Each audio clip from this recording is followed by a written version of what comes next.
नमस्कार।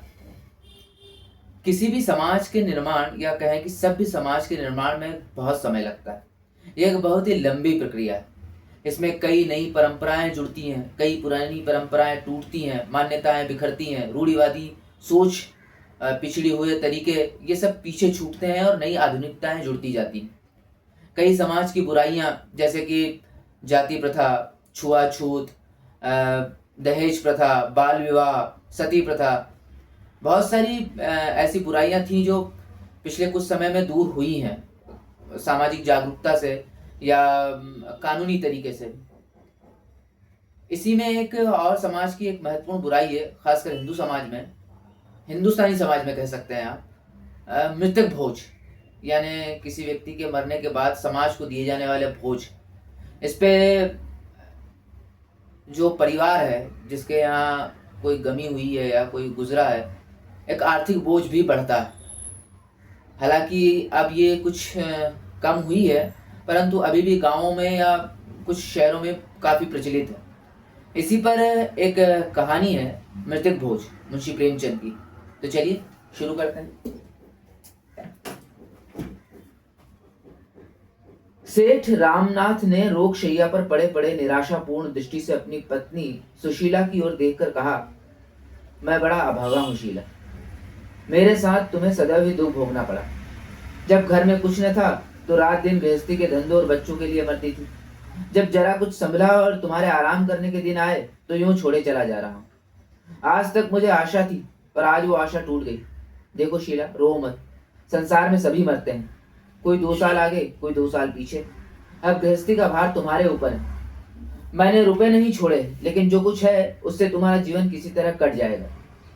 ये राजा क्यों रो रहा है? सुशीला ने आंसू पोंछकर कहा, जिद्दी हो गया है क्या? आज सवेरे से रट लगाए हुए है कि मैं मोटर लूंगा। 5 रुपए से कम में ना आएगी मोटर। सेठ जी को इधर कुछ दिनों से दोनों पालकों पर बहुत स्नेह हो गया था। बोले, तो मंगा दो ना, बेचारा कब से रो रहा है। क्या क्या अरमान दिल में थे, सब धूल में मिल गए। रानी के लिए विलायती गुड़िया भी मंगा दो। दूसरों के खिलौने देखकर तरसती रहती। जिस धन को प्राणों से भी प्रिय समझा, वह अंत को डॉक्टरों ने खाया।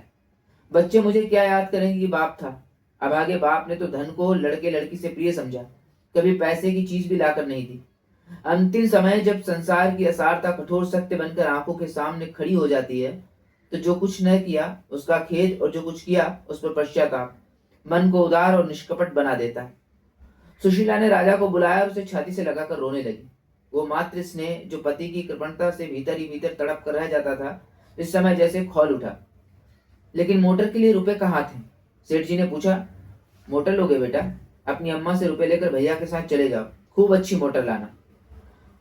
राजा ने माता के आंसू और पिता का स्नेह देखा तो उसकी बालहट जैसे पिघल गया। बोला, अभी नहीं लूंगा। सेठ जी ने पूछा, क्यों? जब आप अच्छे हो जाएंगे तब लूंगा। सेठ जी फूट फूट कर रोने लगे। तीसरे दिन सेठ रामनाथ का देहांत हो गया। धनी के जीने से दुख बहुतों को होता है, सुख थोड़ों को। उनके मरने से दुख थोड़ों को होता है, सुख बहुतों को। महाब्राह्मणों की मंडली अलग सुखी है, पंडित जी अलग खुश हैं और शायद बिरादरी के लोग भी प्रसन्न हैं, इसलिए कि एक बराबर का आदमी कम हुआ, दिल से एक कांटा दूर हुआ। और पट्टीदारों का तो पूछना ही क्या। अब वो पुरानी कसर निकालेंगे। हृदय को शीतल करने का ऐसा अवसर बहुत दिनों के बाद मिला है। आज 5वां दिन है। वो विशाल भवन सूना पड़ा है। लड़के न रोते हैं न हंसते हैं, मन मारे माँ के पास बैठे हैं और विधवा भविष्य की अपार चिंताओं के भार से दबी हुई निर्जीव सी पड़ी है। घर में जो रुपए बच रहे थे वे दाह क्रिया की भेंट हो गए और अभी सारे संस्कार बाकी पड़े। भगवान कैसे बेड़ा पार लगाएगा? किसी ने द्वार पर आवाज दी। महरा ने आकर सेठ धनीराम के आने की सूचना दी। दोनों बालक बाहर दौड़े। सुशीला का मन भी एक क्षण के लिए हरा हो गया। सेठ धनीराम बिरादरी के सरपंच थे। अबला का शुद्ध हृदय सेठ जी की इस कृपा से पुलकित हो उठा। आखिर बिरादरी के मुखिया हैं। यह लोग अनाथों की खोज खबर न ले तो कौन ले? धन्य है यह पुण्यात्मा लोग जो मुसीबत में दीनों की रक्षा करते हैं। यह सोचती हुई सुशीला घूंघट निकाले बरोठे में आकर खड़ी हो गई। देखा तो धनीराम जी के अतिरिक्त और भी कई सज्जन खड़े हैं। धनीराम बोले, बहू जी, भाई रामनाथ की अकाल मृत्यु से हम लोगों को दुख हुआ है, वो हमारा दिल ही जानता है। अभी उनकी उम्र क्या थी, लेकिन भगवान की इच्छा। अब तो हमारा यही धर्म है कि ईश्वर पर भरोसा रखें और आगे के लिए कोई राह निकालें। काम ऐसा करना चाहिए कि घर की आबरू भी बनी रहे और भाई जी की आत्मा संतुष्ट भी हो। कुबेरदास ने सुशीला को कनखियों से देखते हुए कहा, मर्यादा बड़ी चीज है, उसकी रक्षा करना हमारा धर्म है, लेकिन कमली के बाहर पांव निकालना भी तो उचित नहीं है। कितने रुपए हैं तेरे पास बहू? क्या कहा? कुछ नहीं। सुशीला ने कहा, घर में रुपए कहाँ है सेठ जी? जो थोड़े बहुत थे वो बीमारी में उठ गए। धनीराम ने कहा, तो ये नई समस्या खड़ी हुई। ऐसी दशा में हमें क्या करना चाहिए कुबेरदास जी? कुबेरदास ने कहा, भाई जैसे भी हो भोज तो करना ही पड़ेगा। हाँ, अपने सामर्थ्य देखकर काम करना चाहिए। मैं कर्ज लेने को ना कहूंगा। हाँ, घर में जितने रुपयों का प्रबंध हो सके उससे हमें कोई कसर न छोड़नी चाहिए। मृत जीव के साथ भी तो हमारा कुछ कर्तव्य है। अब तो फिर कभी ना आएगा, उससे सदैव के लिए नाता टूट रहा है, इसलिए सब कुछ हैसियत के मुताबिक होना चाहिए। ब्राह्मणों को तो भोज देना ही पड़ेगा जिससे कि मर्यादा का निर्वाह हो। धनीराम ने कहा, तो क्या तुम्हारे पास कुछ भी नहीं है बहू जी? 2-4 हज़ार भी नहीं? सुशीला ने कहा, मैं आपसे सत्य कहती हूँ, मेरे पास कुछ नहीं है। ऐसे समय झूठ बोलूंगी? धनीराम ने कुबेरदास की और अर्ध अविश्वास से देखकर कहा, हाँ, तब तो यह मकान बेचना पड़ेगा। कुबेरदास ने कहा, इसके सिवा और क्या हो सकता है? नाक कटाना तो अच्छा नहीं। रामनाथ का कितना नाम था, बिरादरी के स्तंभ थे। यही इस समय एक उपाय है। 20,000 रुपये मेरे आते हैं, सूद बट्टा लगाकर 25,000 रुपये मेरे हो जाएंगे, बाकी भोज में खर्च हो जाएगा। अगर कुछ बचा रहा तो बाल बच्चों के काम आ जाएगा। धनीराम ने कहा, आपके यहाँ कितने पर बंधक रखा था? कुबेर ने कहा, 20,000 रुपये पर, रुपये सैकड़े सूद। धनी ने कहा, मैंने तो कुछ कम सुना। कुबेर रास ने कहा, उसका तो रहननामा रखा है, जवानी बातचीत थोड़ी ही है। मैं 2-4 हज़ार के लिए झूठ ना बोलूंगा। धनीराम ने कहा, नहीं नहीं, मैं ये नहीं कहता हूँ, मैंने ये कब कहा? तो तूने सुन लिया भाई, पंचों की सलाह है कि मकान को बेच दिया जाए। सुशीला का छोटा भाई संतलाल भी इसी समय आ पहुंचा। यह अंतिम वाक्य उसके कान में पड़ गया। बोल उठा, किस लिए मकान बेच दिया जाए? बिरादरी के भोज के लिए? बिरादरी तो खा पी कर रहा लेगी, इन अनाथों की रक्षा कैसे होगी? इनके भविष्य के लिए भी तो कुछ सोचना चाहिए।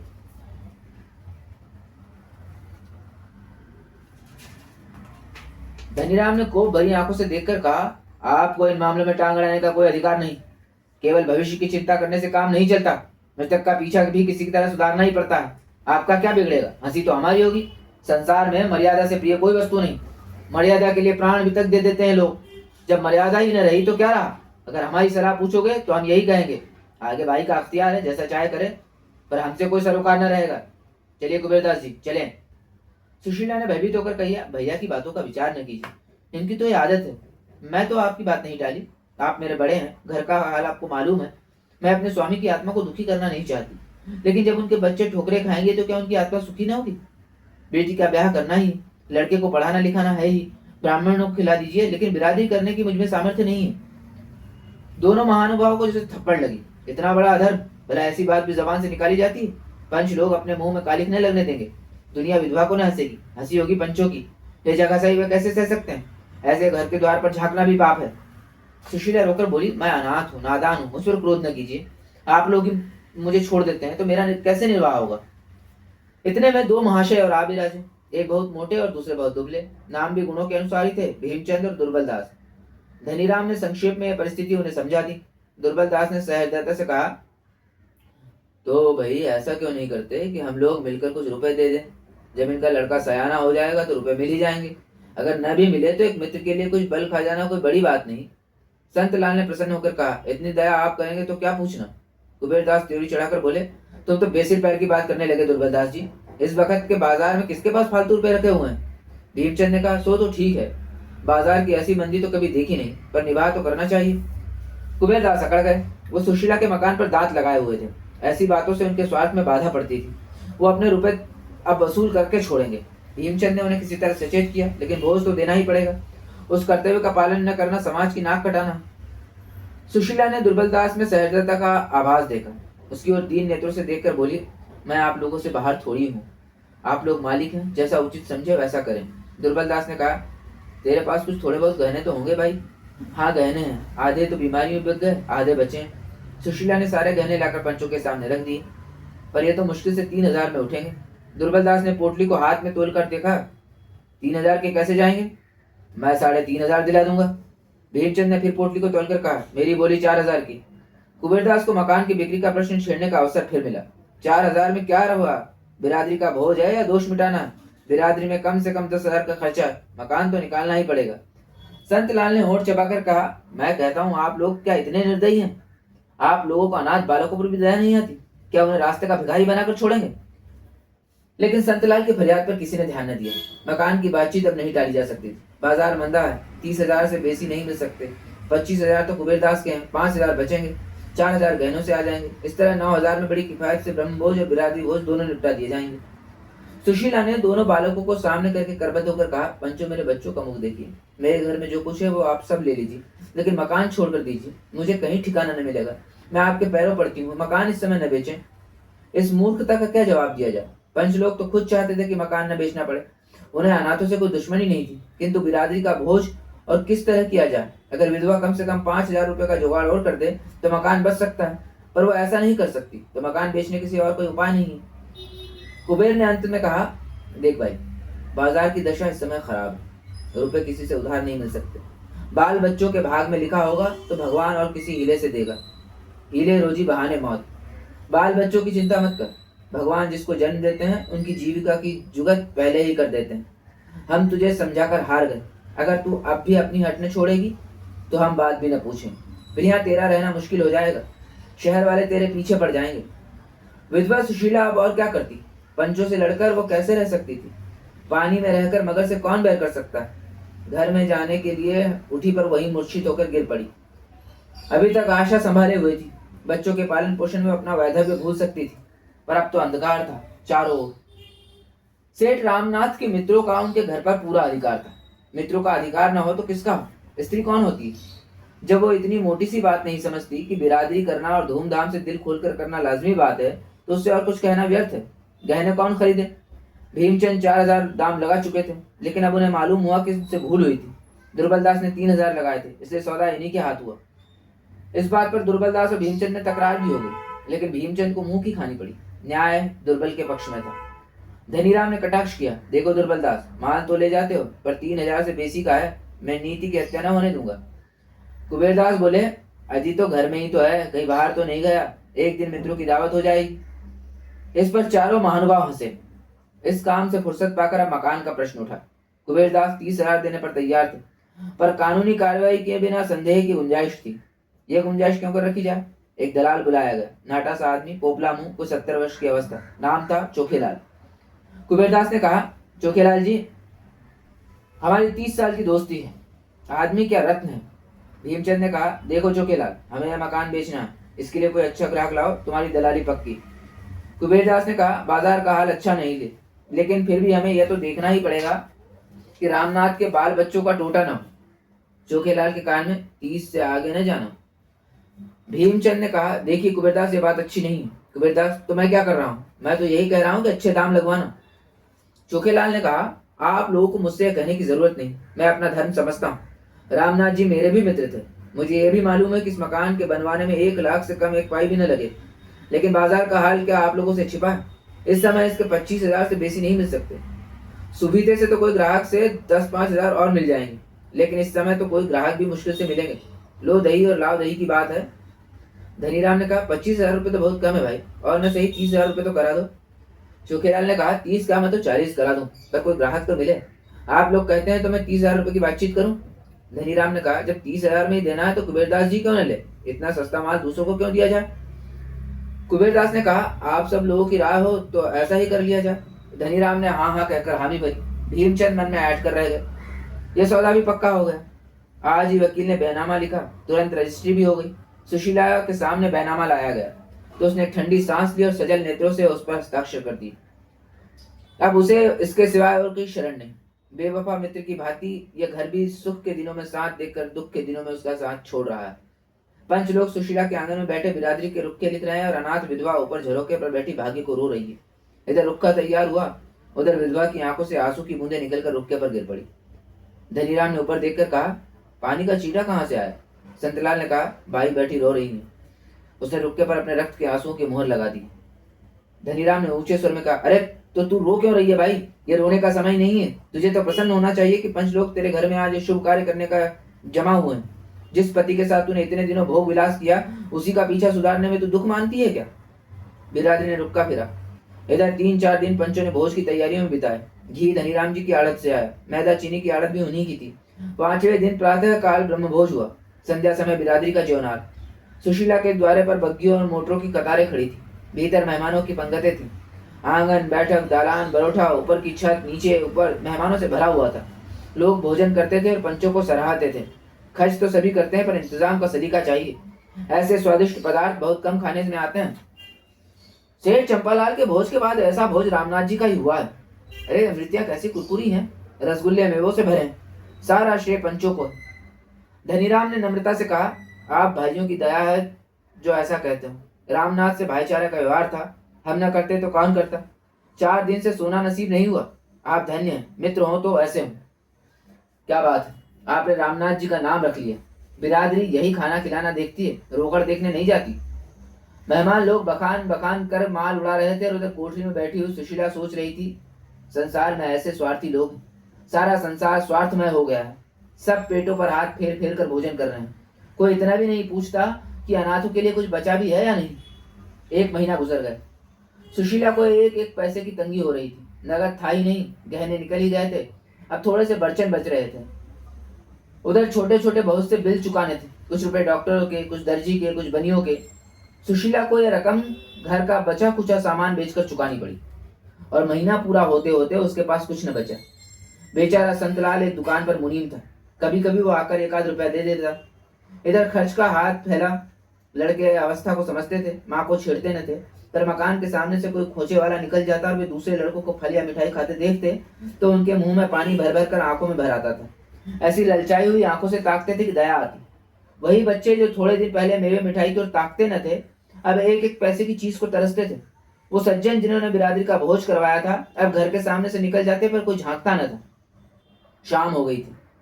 सुशीला चूल्हा जलाए रोटियां सेक रही थी और दोनों बालक चूल्हे के पास रोटियों की क्षुधित नेत्रों से देख रहे थे। चूल्हे के दूसरे एल पर दाल थी। दाल के पकने का इंतजार था।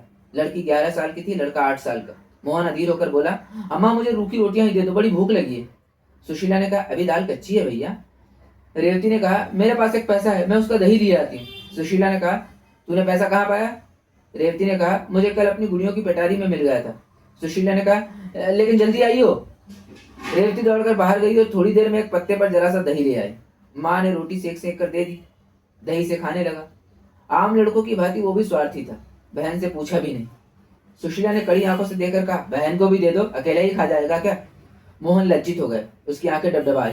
रेवती बोली, नहीं अम्मा, कितना मिला ही है, तुम खाओ मोहन, तुम्हें जल्दी नींद आ जाती है। मैं तो दाल पक जाएगी तो खाऊंगी। उसी वक्त 2 आदमियों ने आवाज दी। रेवती ने बाहर जाकर पूछा। ये सेठ कुबेरदास के आदमी थे, मकान खाली कराने आए थे। क्रोध से सुशीला की आंखें लाल हो गई। बरोठे में आकर कहा, अभी मेरे पति को पीछे हुए महीना भी नहीं हुआ, मकान खाली कराने की धुन सवार हो गई। मेरा 50,000 का घर 30,000 में ले लिया, 5,000 सूद के उड़ाए, फिर भी तस्कीन नहीं हुआ। कह दो मैं भी खाली नहीं करूंगी। मुनीम ने नम्रता से कहा, भाई जी मेरा क्या अख्तियार है, मैं तो केवल सदेसिया हूँ। जब चीज दूसरे की हो गई तो आपको छोड़नी ही पड़ेगी, झंझट करने से क्या मतलब। सुशीला भी समझ गई, ठीक ही कहता है, गाय हत्या के बल कै दिन खेत चलेगी। नर्म होकर कहा, सेठ जी से कहो मुझे 10-5 दिन की मोहलत दे। लेकिन नहीं, कुछ मत कहो। क्यों 10-5 दिन के लिए किसी का एहसान लो? मेरे भाग्य में इस घर में रहना लिखा होता तो निकलता ही क्यों? मुनीम ने कहा, तो कल सवेरे तक खाली हो जाएगा। सुशीला ने कहा, हाँ हाँ कहती तो हूँ, लेकिन सवेरे तक क्यों, मैं अभी खाली किए देती हूँ। मेरे पास कौन सा बड़ा सामान है, तुम्हारे सेठ जी का रात भर का किराया मारा जाएगा। जाकर ताला वाला लाओ या लाए हो? मुनीम ने कहा, ऐसी क्या जल्दी है भाई, कल सावधानी से खाली कर दीजिएगा। सुशीला ने कहा, कल का झगड़ा क्या रखूं? मुनीम जी आप जाइए, ताला लाकर डाल दीजिए। यह कहती हुई सुशीला अंदर गई, बच्चों को भोजन कराया, एक रोटी आप किसी तरह निकली, बर्तन धोए, फिर एक इक्का मंगाकर उस समय अपना मुख्तसर सामान लादा और भारी हृदय से उस घर से हमेशा के लिए विदा हो गई। जिस वक्त यह घर बनवाया था, मन में कितनी उमंगे थी। इसके प्रवेश में कई हजार ब्राह्मणों का भोज हुआ था। सुशीला को इतनी दौड़ धूप करनी पड़ी थी कि वो महीने भर बीमार रही थी। इसी घर में उसके 2 लड़के मरे थे, यही उसका पति मरा था। मरने वालों की स्मृतियों ने उसकी एक एक ईंट को पवित्र कर दिया था। एक एक पत्थर मानो उसके हर्ष में खुशी और उसके शोक से दुखी होता था। वो घर आज उससे छूटा जा रहा है। उसने रात एक पड़ोसी के घर में काटी और दूसरे दिन 10 रुपए महीने में गली में दूसरा मकान ले लिया। इस नए मकान में इन अनाथों ने 3 महीने जिस कष्ट से काटे वो समझने वाले ही समझ सकते हैं। भला वो बेचारे संतलाल का, वो 10-5 रुपए से मदद कर दिया करता था। अगर सुशीला दरिद्र घर की होती तो पिसाई करती, कपड़े सीती, किसी घर में टहल करती, पर जिन कामों को बिरादरी नीचा समझती है उसका सहारा कैसा लेती? नहीं तो लोग कहते यह सेठ रामनाथ की स्त्री है, उस नाम की तो लाज रखनी थी। समाज के चक्रव्यूह से किसी तरह से छुटकारा नहीं होता। लड़की के 2 एक गहने बच रहे थे, वो भी बिक गए। जब रोटियों के ही लाले थे तो घर का किराया कहाँ से आता? 3 महीने के बाद घर का मालिक, जो उसी बिरादरी का एक प्रतिष्ठित व्यक्ति था और जिसने मृतक भोज में खूब बढ़ चढ़कर हाथ मारे थे, अधीर उठा। बेचारा कितना धैर्य रखता। 30 रुपए का मामला है, रुपए 8 आने की बात नहीं है, इतनी बड़ी रकम नहीं छोड़ी जाती। आखिर एक दिन सेठ जी ने आकर लाल लाल आंखें करते हुए कहा, अगर तू किराया नहीं दे सकती तो घर खाली कर दे। मैंने बिरादरी के नाते इतनी मुरव्वत की, अब किसी तरह काम नहीं चल सकता। सुशीला बोली, सेठ जी मेरे पास रुपए होते तो पहले आपका किराया देकर जब पानी पीती। आपने इतनी मुरव्वत की, इसके लिए मेरा सिर आपके चरणों पर है। लेकिन अभी मैं बिल्कुल खाली हाथ हूँ। ये समझ लीजिए कि एक भाई के बाल बच्चों की परवरिश कर रहे हैं, और क्या कहूँ। सेठ ने कहा, चल चल, इस तरह की बातें बहुत सुन चुका। बिरादरी का आदमी है तो उसे चूस लो। तो मुसलमान होता तो उसे चुपके से महीने महीने दे देती, नहीं तो उससे निकाल बाहर किया होता। मैं बिरादरी का हूँ, इसलिए मुझे किराया देने की दरकार नहीं। मुझे मांगना ही नहीं चाहिए, यही तो बिरादरी के साथ करना चाहिए। इसी समय रेवती भी आकर खड़ी हो गई। सेठ जी ने उसे सिर से पांव तक देखा और तब किसी कारण से बोले, अच्छा ये लड़की तो सयानी हो गई, कहीं इसकी सगाई की बातचीत नहीं की? रेवती तुरंत भाग गई। सुशीला ने इन शब्दों में आत्मीयता की झलक पाकर पुलकित कंठ से कहा, अभी तो कहीं बातचीत नहीं हुई सेठ जी। घर का किराया तक तो अदा नहीं कर सकती, सगाई क्या करूंगी, फिर अभी छोटी भी तो है। सेठ जी ने तुरंत शास्त्रों का आधार लिया। कन्याओं के विवाह की यही अवस्था है, धर्म को कभी नहीं छोड़ना चाहिए। किराए की कोई बात नहीं है, हमें क्या मालूम था कि सेठ रामनाथ के परिवार की यह दशा है। सुशीला ने कहा, तो आपकी निगाह में कोई अच्छा वर है? ये तो आप जानते ही हैं मेरे पास लेन देन को कुछ नहीं है। झाबरमल ने कहा, लेन देन का कोई झगड़ा नहीं होगा भाई। ऐसा घर है कि लड़की आजीवन सुखी रहेगी, लड़का भी उसके साथ रह सकता है। कुल का सच्चा, हर तरह से संपन्न परिवार। हाँ वो है दुहाजू। दुहाजू यानी कि दुश्मन। सुशीला ने कहा, उम्र अच्छी होनी चाहिए, दुहाजू होने से क्या होता है? झाबरमल ने कहा, उम्र भी कुछ ज्यादा नहीं, अभी 40वां ही साल है उसका, पर देखने में अच्छा हष्टपुष्ट। मर्द की उम्र उसका भोजन है, बस ये समझ लो कि परिवार का उद्धार हो जाएगा। सुशीला ने अनिच्छा के भाव से कहा, अच्छा मैं सोच कर जवाब दूंगी, एक बार मुझे दिखा देना। झाबरमल, दिखाने को कहीं नहीं जाना है भाई, वो तेरे सामने ही खड़ा है। सुशीला ने घृणापूर्ण नेत्रों से उसकी ओर देखा। इस 50 साल के बुढ़े की यह बस, छाती का मांस लटक कर नाभि तक आ पहुंचा है, फिर भी विवाह की धुन सवार है। यह दुष्ट समझता है कि प्रलोभनों के परकर मैं अपनी लड़की इसके गले बांध दूंगी। वो अपनी बेटी को आजीवन कुंवारी रखेगी, पर ऐसे मृतक से विवाह करने का उसका जीवन नष्ट न करेगी। पर उसने अपने क्रोध को शांत किया। समय का फेर है, नहीं तो ऐसों को उससे ऐसा प्रस्ताव करने का साहस ही नहीं होता। बोली, आपकी इस कृपा के लिए आपको धन्यवाद देती हूँ सेठ जी, पर मैं कन्या का विवाह आपसे नहीं कर सकती। झाबरमल ने कहा, तो और क्या तू समझती है कि तेरी कन्या के लिए बिरादरी से कोई कुमार मिल जाएगा? सुशीला ने कहा, मेरी लड़की कुंवारी रहेगी। झाबरमल ने कहा, और रामनाथ जी के नाम को कलंकित करेगी। सुशीला ने कहा, तुम्हें मुझसे ऐसी बात करते लाज नहीं है? नाम के लिए घर खोया, संपत्ति खोई, पर कन्या कुएं में नहीं डुबा सकती। झाबरमल ने कहा, तो मेरा किराया दे दे। सुशीला ने कहा, अभी मेरे पास रुपए नहीं है। झाबरमल ने भीतर घुसकर गृहस्थ की एक एक वस्तु निकालकर गली में फेंक दी। घड़ा फूट गया, मटके टूट गए, संदूक के कपड़े बिखर गए। सुशीला तटस्थ खड़ी अपने अधीन की एक क्रूर पीड़ा देखती रही। घर का यूं विध्वंस करके झाबरमल ने घर में ताला डाल दिया और अदालत से रुपए वसूल करने की धमकी देकर चले गए। बड़ों के पास धन होता है, छोटों के पास हृदय होता है। धन से बड़े बड़े व्यापार होते हैं, बड़े बड़े महल बनते हैं, नौकर चाकर होते हैं, सवारी शिकारी होती है। हृदय से संवेदना होती है, आंसू निकलते हैं।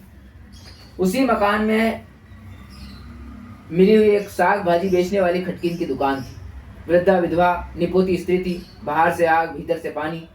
झाबरमल को सैकड़ों सुनाई और सुशीला की एक एक चीज उठाकर अपने घर में ले गई। मेरे घर में रहो बहू।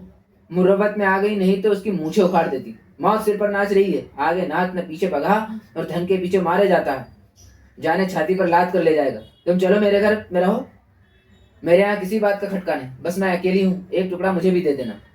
सुशीला ने डरते डरते कहा, माता मेरे पास शेर भर आटे के सिवा और कुछ नहीं, मैं तुम्हें किराया कहाँ से दूंगी? बुढ़िया ने कहा, झाबरमल नहीं हूँ बहू, न कुबेरदास हूँ। मैं समझती हूँ जिंदगी में सुख भी है, दुख भी है। सुख में इतराओ मत, दुख में घबराओ मत। तुम्ही से 4 पैसे कमा कर अपना पेट पालती हूँ। तुम्हें उस दिन भी देखा था जब तुम महल में रहती थी, और आज भी देख रही हूँ जब तुम अनाथ हो। जो मिजाज तब था वही अब है। मेरे धन्य भाग कि तुम मेरे घर में आओ। मेरी आंखें फूटी है जो तुमसे किराया मांगने जाऊंगी। इन सांत्वना से भरे हुए सरल शब्दों ने सुशीला के हृदय का बोझ हल्का कर दिया। उसने देखा सच्ची सज्जनता की दरिद्रता और नीचों के पास नहीं रहती। बड़ों की दया भी होती है अहंकार का दूसरा रूप। इस खटकिन के साथ रहते हुए सुशीला को 6 महीने हो गए थे। सुशीला का उसने दिन ब दिन स्नेह बढ़ता जाता था। वो जो कुछ पाती लाकर सुशीला के हाथ में रख देती। दोनों बालक उसकी 2 आंखें थे। मजाल न थी कि पड़ोस का कोई आदमी उन्हें कड़ी आंखों से देख ले। बुढ़िया दिन दुनिया सिर पर उठा लेती। संतलाल हर महीने कुछ न कुछ दे दिया करता था, इससे रोटी दाल चावल चली जाते थे। कार्तिक का महीना था, ज्वर का प्रकोप हो रहा था। मोहन एक दिन खेलता कूदता बीमार पड़ गया और 3 दिन तक अचेत पड़ा रहा। ज्वर इतने जोर का था कि पास खड़े रहने से लपट से निकलती थी। बुढ़िया ओझे सयानों के पास दौड़ती फिरती थी, पर ज्वर उतरने का नाम न लेता था। सुशीला को भय हो रहा था, ये टाइफाइड है, उसके प्राण सूख रहे थे। चौथे दिन उसने रेवती से कहा, बेटी तूने बड़े पंच जी का घर तो देखा है ना, जाकर उनसे कह भैया बीमार है, तू डॉक्टर भेज दे। रेवती को कहने भर की देर थी। दौड़ती हुई सेठ कुबेरदास के पास गई। कुबेरदास बोले, डॉक्टर की फीस 16 रुपए है, तेरी माँ दे देगी। रेवती ने निराश होकर कहा, अम्मा के पास रुपए कहाँ है। कुबेर ने कहा, तो फिर किस मुंह से मेरे पास डॉक्टर को बुलाती है, तेरा मामा कहाँ है, उनसे जाकर कह सेवा समिति से कोई डॉक्टर बुला ले जाए, नहीं तो खैराती अस्पताल में क्यों नहीं लड़के को ले जाती। या अभी वही पुरानी बू समाई हुई है। कैसी मूर्ख स्त्री है, घर में टका नहीं है और डॉक्टर का हुक्म लगा दिया। समझती होगी फीस पंच जी दे देंगे। पंच जी क्यों फीस देंगे, बिरादरी का धन धर्म कार्य के लिए है, यूं उड़ाने के लिए नहीं है। रेवती माँ के पास लौटी, पर जो कुछ सुना था वो उसे कह न सकी। घाव पर नमक क्यों छिड़के, बहाना कर दिया बड़े पंच जी कहीं गए हैं। सुशीला ने कहा, तो मुनीम से क्यों नहीं कह दिया, यहाँ क्या कोई मिठाई खाया जाता था जो दौड़ी चली आई। इसी वक्त संतलाल एक वैद्य जी को लेकर आ पहुंचे। वैद्य भी एक दिन आकर दूसरे दिन न लौटे। सेवा समिति के डॉक्टर भी 2 दिन बड़ी मिन्नतों के से आए, फिर उन्हें भी अवकाश न रहा और मोहन की दशा दिनों दिन बिगड़ती जाती थी। महीना बीत गया, पर ज्वर ऐसा चढ़ा कि एक क्षण के लिए भी न उतरा। उसका चेहरा इतना सूख गया था कि देखकर दया आती थी। न कुछ बोलता न कहता, यहाँ तक कि करवट भी न बदल सकता था। पड़े पड़े देह की खाल फट गई, सिर के बाल गिर गए, हाथ पांव लकड़ी हो गए। संतलाल काम से छुट्टी पाता तो आ जाता, पर इससे क्या होता, तीमारदारी दया तो नहीं है। एक दिन संध्या समय उसके हाथ ठंडे हो गए। माता के प्राण पहले ही सूखे हुए थे। यह हाल देखकर रोने पीटने लगी। मन्नतें तो बहुतेरी हो चुकी थी। रोती हुई मोहन की खाट के साथ फेरे करके हाथ बांधकर बोली, भगवान यही मेरे जन्म की कमाई है। अपना सर्वस्व खोकर भी मैं बालक को छाती से लगाए हुए संतुष्ट थी, लेकिन ये चोट न सह सकूंगी। तुम इससे अच्छा कर दो, इसके बदले मुझे उठा लो, बस मैं यही दया चाहती हूँ। दया में संसार के रहस्य को कौन समझ सकता है। क्या उनमें से बहुतों को यह अनुभव नहीं कि जिस दिन हमने बेईमानी करके कुछ रकम उड़ाई, उसी दिन उस रकम का दुगना नुकसान हो गया। सुशीला को उसी दिन रात को ज्वर आ गया और उसी दिन मोहन का ज्वर उतर गया। बच्चे की सेवा शुश्रूषा में आधी तो यूं ही हो गई थी। इस बीमारी ने ऐसा पकड़ा कि फिर न छोड़ा। मालूम नहीं देवता बैठे सुन रहे थे क्या। उसकी याचना अक्षरश पूरी हुई। 15वें दिन मोहन चारपाई से उठकर माँ के पास आया और उसकी छाती पर सिर रखकर रोने लगा। माता ने उसके गले में बाहें डालकर उसे छाती से लगा लिया और बोली, क्यों रोते हो बेटा, मैं अच्छी हो जाऊंगी। अब मुझे क्या चिंता, भगवान पालने वाले हैं, वही तुम्हारे रक्षक हैं, वही तुम्हारे पिता हैं। अब मैं सब तरह से निश्चिंत हूँ। अच्छा जल्दी हो जाऊंगी, जल्दी अच्छी हो जाऊंगी। मोहन बोला, जिया तो करती है माँ, अम्मा अब ना अच्छी होगी। सुशीला ने बालक का चुम्बन लेकर कहा, जिया पगली है, उसे कहने दो, मैं तुम्हें छोड़कर कहीं नहीं जाऊंगी, मैं सदा तुम्हारे साथ रहूंगी। हाँ, जिस दिन तुम कोई अपराध करोगे, किसी की कोई चीज उठा लोगे, उसी दिन मैं मर जाऊंगी। मोहन ने प्रसन्न होकर कहा, तो तुम मेरे पास से कभी न जाओगी माँ। सुशीला ने कहा, कभी नहीं बेटा, कभी नहीं। उसी रात को दुख और विपत्ति की मारी हुई अनाथ विधवा दोनों अनाथ बालकों को छोड़कर भगवान के पर लोक सिधार गई। इस घटना को 3 साल हो गए। मोहन और रेवती दोनों उसी वृद्धा के पास रहते हैं। बुढ़िया माँ तो नहीं है, लेकिन माँ से बढ़कर। रोज मोहन को रात की रखी रोटियां खिलाकर गुरुजी की पाठशाला में पहुंचाती है। छुट्टी के समय जाकर लेवा आ जाती है। रेवती अब का 14वां साल है। वो घर का सारा काम, पीसना कूटना, चौका बर्तन झाड़ू बहारू करती है। बुढ़िया सौदा बेचने चली जाती है तो वो दुकान पर भी आ बैठती है। एक दिन बड़े सेठ कुबेरदास ने उसे बुला भेजा और बोले, तुझे दुकान पर बैठते शर्म नहीं आती, सारी बिरादरी की नाक कटा रही है। खबरदार जो कल से दुकान पर बैठी। मैं तेरे पानी ग्रहण के लिए झावर मिल जी को पक्का कर दिया है। सेठानी ने समर्थन किया, तू अब सयानी हुई बेटी, अब तेरा इस तरह बैठना अच्छा नहीं, लोग तरह तरह की बातें करने लगते हैं। सेठ झावरमल तो राजी ही न होते थे। हमने बहुत कह सुनकर राजी किया है, बस समझ ले कि रानी हो जाएगी, लाखों की संपत्ति है, लाखों की। तेरे धन्य भाग की ऐसा वर मिला। तेरा छोटा भाई है, उसको भी कोई दुकान करा दी जाएगी। सेठ ने कहा, बिरादरी की कितनी बदनामी। सेठानी ने कहा, है ही। रेवती ने लज्जित होकर कहा, मैं क्या जानूं, आप मामा से कहें। सेठ ने बिगड़ कर कहा, वो कौन होता है, टके पर मुनीमी करता है, उससे मैं क्या पूछूं। मैं बिरादरी का पंच हूँ, मुझे अधिकार है जिस काम से बिरादरी का कल्याण देखूं वो करूं। मैंने और पंचों से राय ले ली है, सब मुझसे सहमत है। अगर तू यूं नहीं मानेगी तो हम अदालती कार्रवाई करेंगे। तुझे खर्च बर्च का काम होगा वो लेती जा। यह कहते हुए उन्होंने 20 रुपए के नोट रेवती की तरफ फेंक दिए। रेवती ने उठाकर वही पुर्जे पुर्जे कर डाले और तमतमाए मुख से बोली, बिरादरी ने तब हम लोगों की बात न पूछी जब हम रोटियों को मोहताज थे। मेरी माता मर गई, कोई झांकने तक ना आया। मेरा भाई बीमार हुआ, किसी ने खबर तक नहीं ली। ऐसी बिरादरी की मुझे परवाह नहीं है। रेवती चली गई तो झाबरमल कोठरी से निकल आया, चेहरा उदास था। सेठानी ने कहा, लड़की बड़ी घमंडी है, आंख का पानी मर गया। झाबरमल बोला, 20 रुपए खराब हो गए, ऐसा फाड़ा है कि जुड़ भी नहीं सकते। कुबेरदास ने कहा, तुम घबराओ नहीं, मैं इसे अदालत में ठीक करूंगा। जाति कहाँ है? झाबरमल ने कहा, अब तो आपका ही भरोसा है। बिरादरी के बड़े पंच की बात कहीं मिथ्या हो सकती है? रेवती नाबालिग थी, माता पिता नहीं थे। ऐसी दशा में पंचों का उस पर पूरा अधिकार था। वो बिरादरी के दबाव में नहीं रहना चाहती है, न चाहे। कानून बिरादरी के अधिकार की उपेक्षा नहीं कर सकते। संतलाल ने माजरा सुना तो दांत पीसकर बोले, न जाने इस बिरादरी का भगवान कब अंत करेंगे। रेवती ने कहा, क्या बिरादरी मुझे जबरदस्ती अपने अधिकार में ले सकती है? संतलाल ने कहा, हाँ बेटी, धनिकों के हाथ में तो कानून भी है। रेवती ने कहा, मैं कह दूंगी कि मैं उनके पास नहीं रहना चाहती। संतलाल ने कहा, तेरे कहने से क्या होगा? तेरे भाग्य में यही लिखा था तो किसका बस है? मैं जाता हूँ बड़े पंच के पास। रेवती ने कहा, नहीं मामा जी, तुम कहीं न जाओ। जब भाग्य ही का भरोसा है तो जो कुछ भाग्य में लिखा है होगा वो होगा। रात तो रेवती ने घर में काटी, बार बार निद्रा मग्न भाई को गले लगाती। यह अनाथ अकेला कैसे रहेगा, यह सोचकर उसका मन कातर हो जाता। वो झाबरमल की सूरत याद करके उसका संकल्प दृढ़ हो जाता। प्रातःकाल रेवती गंगा स्नान करने गई। यह इधर कई महीनों से उसका नित्य का नियम था। आज जरा अंधेरा था, पर यह कोई संदेह की बात न थी। संदेह तब हुआ जब 8 बज गए और वो लौट कर न आई। तीसरे पहर सारी बिरादरी में खबर फैल गई, सेठ रामनाथ की कन्या गंगा में डूब गई, उसकी लाश पाई गई। कुबेरदास ने कहा, चलो अच्छा हुआ, बिरादरी की बदनामी तो न होगी। झाबरमल ने दुखी मन से कहा, मेरे लिए कोई और उपाय कीजिए। उधर मोहन सिर पीट पीट कर रो रहा था और बुढ़िया उसे गोद में लिए समझा रही थी, बेटा उस देवी के लिए क्यों रोते हो? जिंदगी में उसके दुख ही दुख था, अब वो अपनी माँ की गोद में आराम कर रही होगी।